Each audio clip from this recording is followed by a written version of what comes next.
Satoshi-maníacos y locos por la descentralización, desde el fin de semana venimos siguiendo una misma dirección. Primero vimos a Bitcoin chocar contra el muro del mercado.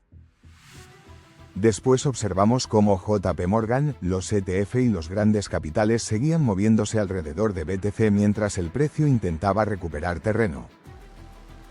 Ayer la pregunta era si aquella reacción representaba una recuperación real o solamente otra pausa dentro de la presión. Hoy aparece una pieza que empieza a responderla. Los ETF de Bitcoin encadenan 3 jornadas de entradas y absorben $626 millones, pero eso no es lo único que está cambiando. Rusia levanta su propia estructura regulatoria, una stablecoin vinculada al yen consigue nuevo capital, los activos reales tokenizados ganan terreno dentro de la cadena de bloques y algunos de los tokens que prometían representar el futuro comienzan directamente a morir. Guerreros, la dirección que veníamos observando continúa, pero ahora se vuelve mucho más clara, el capital no está abandonando el mercado cripto. Está seleccionando qué partes quiere conservar, cuáles quiere integrar en la arquitectura del dinero y cuáles está dispuesto a dejar desaparecer. Y aquí comienza la verdadera historia de hoy, mientras se construye un nuevo orden alrededor de Bitcoin, los RWA y las stablecoins, el viejo entorno cripto está atravesando una mutación brutal, una mutación en la que no todos van a sobrevivir. Los ETF spot de Bitcoin en Estados Unidos recibieron $244,4 millones el miércoles, así encadenan 3 jornadas positivas y elevan las entradas acumuladas hasta 626 millones. BlackRock lideró el avance, su fondo IBIT captó 479 millones en el periodo. Lo curioso, guerreros, es que esto ocurre mientras el índice de miedo y codicia sigue instalado en miedo extremo. El sentimiento mira hacia abajo, pero los fondos de inversión siguen abriendo posiciones, el minorista vigila cada vela, mientras parte de Wall Street compra exposición regulada a BTC. No significa que el precio tenga garantizada una subida inmediata. Significa algo incómodo, el sistema bursátil puede acumular incluso cuando la superficie transmite fragilidad. Pero aquí aparece una grúa capaz de frenar la obra. Lisa Cook, gobernadora de la Reserva Federal, aseguró que apoyaría una subida de tipos si la desinflación se estanca. La inflación bajó al 3,5% en junio, pero el índice PCE avanzó un 3,7%, lejos del objetivo del 2%. Tenemos dos fuerzas chocando en un punto de decisión. Por un lado, 626 millones entrando en la infraestructura de Bitcoin. Por otro, la Reserva Federal advirtiendo que el dinero podría encarecerse. Criptonautas, el nuevo orden no se construye sobre terreno estable.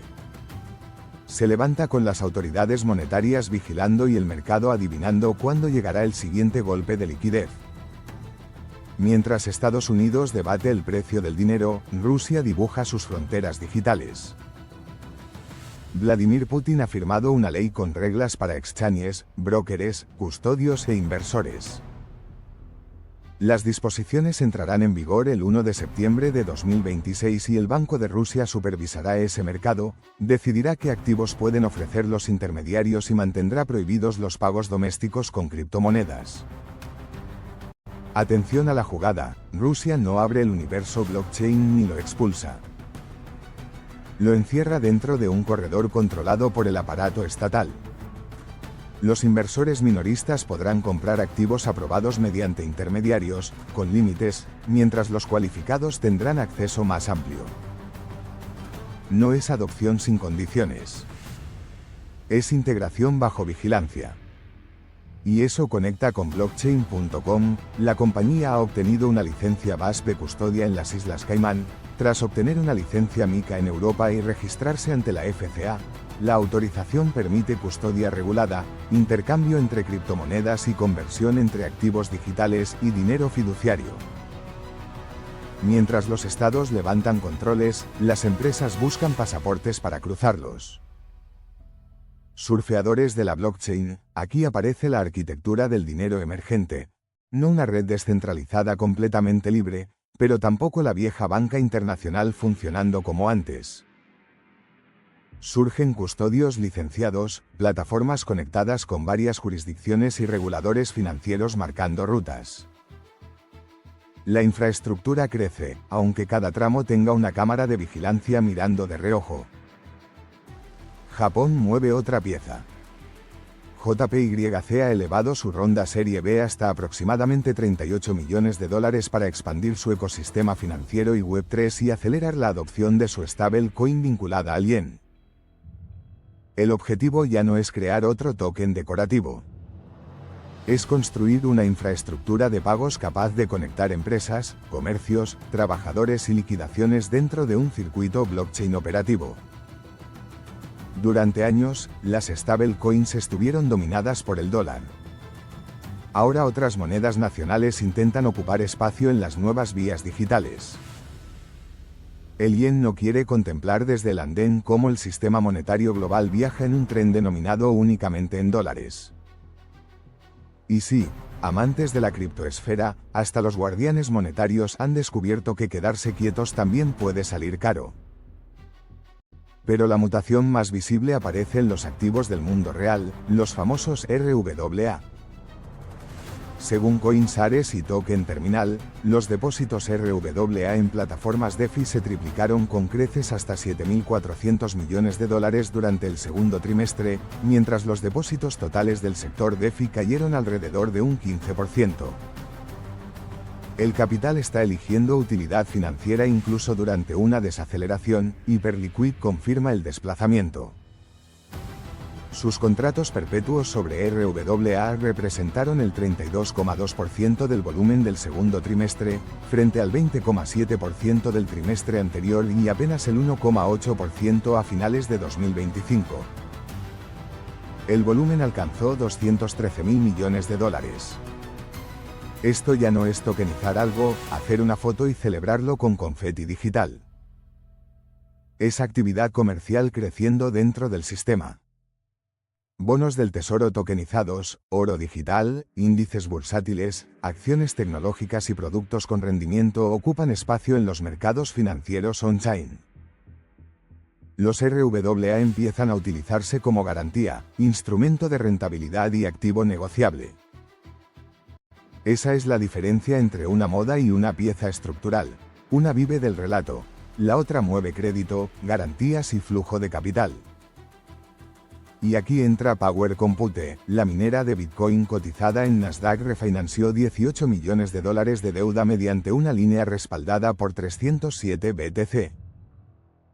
El interés inicial ronda el 2%, muy por debajo del 12% que pagaba en dos préstamos anteriores por 7 millones. Bitcoin ya no solo posa en una tesorería corporativa, ahora lo han sentado frente al director de riesgos. Claro que no existe magia. La tasa se reajusta cada 30 días y, si el precio de BTC cae, la empresa podría necesitar más garantía. Pero el cambio conceptual es enorme. La red de Bitcoin genera un activo que puede entrar en una operación de crédito empresarial sin ser vendido. La bóveda digital deja de ser un almacén pasivo y participa en la financiación corporativa. Ahora mirad la otra cara de esta construcción, rompe bloques del cifrado. StepUp cerrará sus servicios el 21 de agosto tras 4 años de actividad. Su token FITFI cotiza un 99,9% por debajo de su máximo histórico.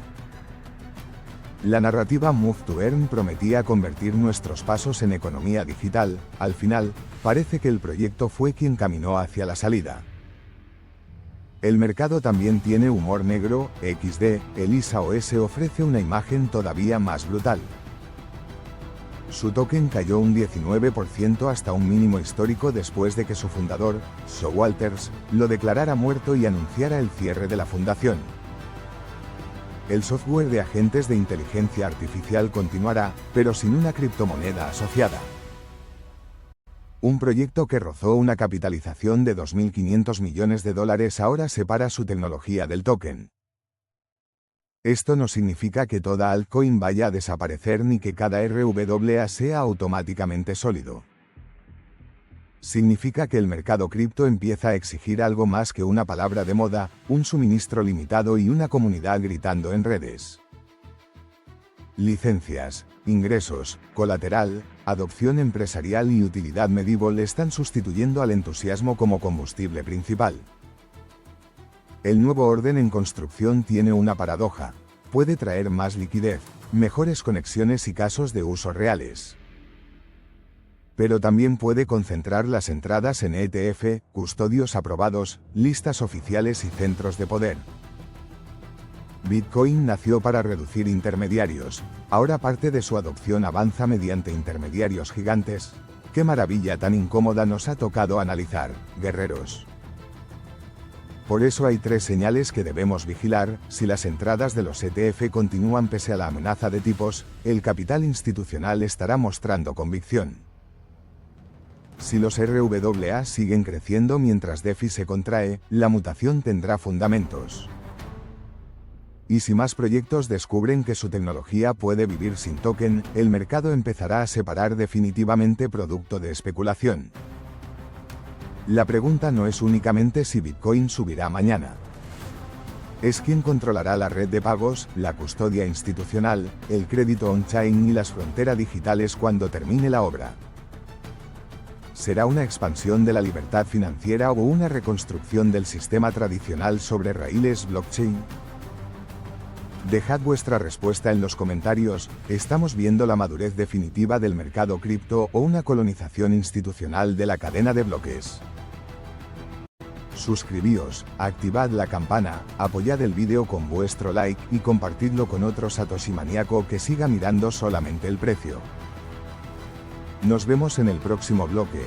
Hasta entonces, cabeza fría, convicción firme y mucho cuidado con los latigazos de la volatilidad ahí fuera XD.